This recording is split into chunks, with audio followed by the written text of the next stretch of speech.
No, I got it. Thank you, though.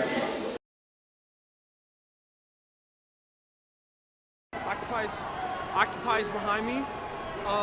That's not why. That's a fortuitous coincidence. It's an aligning of the stars. But the reason why we're here today is because the SAY program and its application to the Athens Military Academy has hit somewhat of a crossroads. We thought this was Occupy. We were duped. This is an Occupy scene for an upcoming television show called Odyssey. Figure out how I'm going to finagle this. So in a second, I'm going to introduce myself.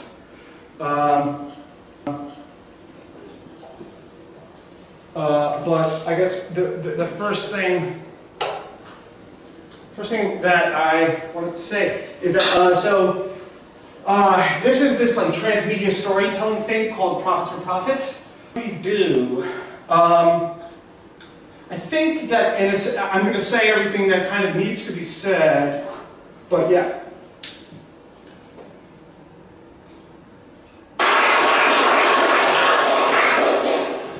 Hey now, I'm Tom. I guess, so Tom Charles Bair III, all of the questions sort of add up to, are you quite as pretentious as your name implies? The answer is yes and no. Who started a self-help program that says that blogging can work as a talk therapy, right? Okay, there are 5 steps in the stunt program. Seance is Latin for sitting, and there are 5 steps in the stunt program. But our seance is an S-A-Y-ance because it uses the first step of the stunt, which is say. How many steps are in the stunt program? 5. And what is the first step of the stunt program? Say. And what is seance in Latin? Sitting. And our sitting occurs online via blog at profitsforprofits.com using the first step of the stunt, which is? Say. Say. Which is I say. The first step is say. So, okay, so imagine that one day you find a scarf in the back of your throat. That's odd, you think. I wonder what color it is. You wiggle your tongue to try to get some movement from that sucker, but there's not much give. How do I know it's a scarf? You decide to ignore the sensation of cloth clogging your breathing passage and further decide to go about your day with a clog. There's coffee to brew, the filler is due, things stew, you do what you gotta. Throughout the due-long day, the backed-up fabric makes itself known only as another small divisor of your attention. But then, to conclude your day, you, having no alternative, socialize, and if painted, the night scene would be a triptych in which the outer panels represent speculative possibilities, and the center, a poorly rendered mimetic thing. Center panel. The scarf stifles and absorbs moisture. Conversation is filled with chasms and rocks. You find it difficult to communicate clearly. Left panel, the scarf is gone, but you've died. You swallowed the scarf. Right panel, the scarf is gone. Curiosity prompted you to remove the scarf earlier in the day. Upon returning home, you decide to be in the right. You tie a fishhook to the end of the line, tilt your head back and drop the fishhook into your mouth, snagging the scarf. You pull, at first resistance, then a jerk, then you're flowing. The scarf is red. That's probably why you haven't noticed it for all these years. But it's knotted to another, and this one is yellow with teal polka dots. The third is the official kerchief of the Miami Dolphins. The fourth, a pair of cargo shorts. The fifth, a poncho. The sixth, a leotard. What is this fabric? What has you in knots? Keep going and keep going. You're ready to sincerely, articulately yawp. S-A-Y. You're ready to say. So, this man, if he can be called a man, is an imposter. He may look like me and act like me. He may know all about my personal history, may know my secrets, may have my mannerisms and the same interests as me. He may even carry the same pain as me, but he is not me. Looking at him now on the screen, surrounded by friends and peers and colleagues, I only see a cartoonish representation of my desires, affected through a somewhat, to be blunt, cloying desire to be liked and admired, which are desires that, at their most cartoonish, are the desire to be worshipped. I know all of that from the outset. Of course, it is true, friends and peers. I invented this buffoon, or he was in me, and I tried to invent a cage for him to behave himself in. The name of that cage was Prophets for Profits, and it's what I'm here to talk to you about. Because what I'm happy to report is that I'm currently in the midst of like a great struggle against him. It's fantastic. This fight is taking place in his fourth and final book, and I will read an excerpt from it in a moment, but first a little context. That man calls himself Tom Charles Bair III. He is, in fact, twice as pretentious as his name would imply.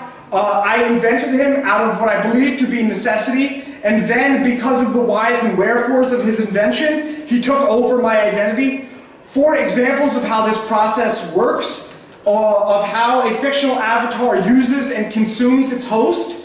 See John David Ebert, who offers a compelling reading of Mulholland Drive, in which he uses the mythos surrounding Norma Jean Baker and Marilyn Monroe to interrogate David Lynch's story of Betty and Rita. I needed Tom Charles Bair III first, or I thought I did, so I brought him into being. I was a broke little white boy writer with delusions of grandeur, living in a basement apartment in Ozone Park, and I had the sense that as a writer in 2013, if I didn't find a way to get over my fear of self-promotion, I was going to get swallowed up by the great big apparatus of the world. I hated the idea of self-promotion. I hated what it seemed to prioritize. What did it seem to prioritize now? I can't even recall. But I also wanted to be famous and known for my work and liked, although I'll say that wanting to be liked seems like a kind of trivializing phrase of a scarier impulse, which is perhaps the desire to be worshipped, or being capable of directing worship.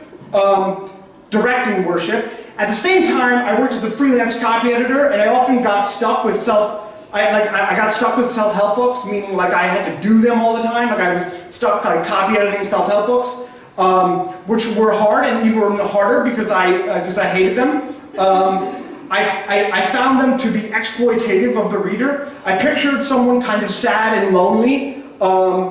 Those 2 categories, sad and lonely, being categories that account for almost everyone I've ever known. Reading these books and believing that if they followed the instructions, they wouldn't have to suffer anymore. One, written by Dr. Shah, evinced an idea of a divine download. The reader simply read the text on the page and insert R2-D2 noise, they were imbued with the divine. Does Dr. Shah even know how cool they're being, I thought. But at the risk of skewering a genre, i.e. self-help, that does not need further skewering, I thought about the whole fucking Christian tradition, the problem of suffering in this tradition, how the Christian tradition, at least in the US, became the democratic tradition, and I looked at our prophets and thought, what's the difference between Walt Whitman and Dr. Shah? I celebrate myself and sing myself, and what I assume, you will assume, for every atom belonging to me as good as belongs to you. Motherfucker, who told you that? No, you're not me. So I invented Tom Charles Bair III and modeled him after these white dudes who culminate, I think, with Frank T.J. Mackey, who is the Magnolia guy, Respect the Cock. And I embodied and broadcasted Tom Charles Bair III, and I pretended that I was him. And he and I created the stunt program, which would allow me to use fictional apparatuses to interrogate myself about my suffering. I would address my suffering using the modes of inquiry I thought I knew. Character, story, allegory, illusion, and like a heavy dose of improvisation. but perhaps because of the media, I was using, I broadcasted this character over and over again. People understandably began to confuse me with Tom Charles Bair III. I began to confuse me with Tom Charles Bair III. My main email account is his name, and everyone contacts me there. It's insane. I can't undo it. He now believes that he is really a prophet, and he is writing an insane book about gods and ghosts and defending his method. That he thinks this will be his crowning achievement. And I have entered the book, and I'm using the book to challenge him and maybe to try to reclaim my body. I would have shared an excerpt of that book with you, but I think this will have to do for today.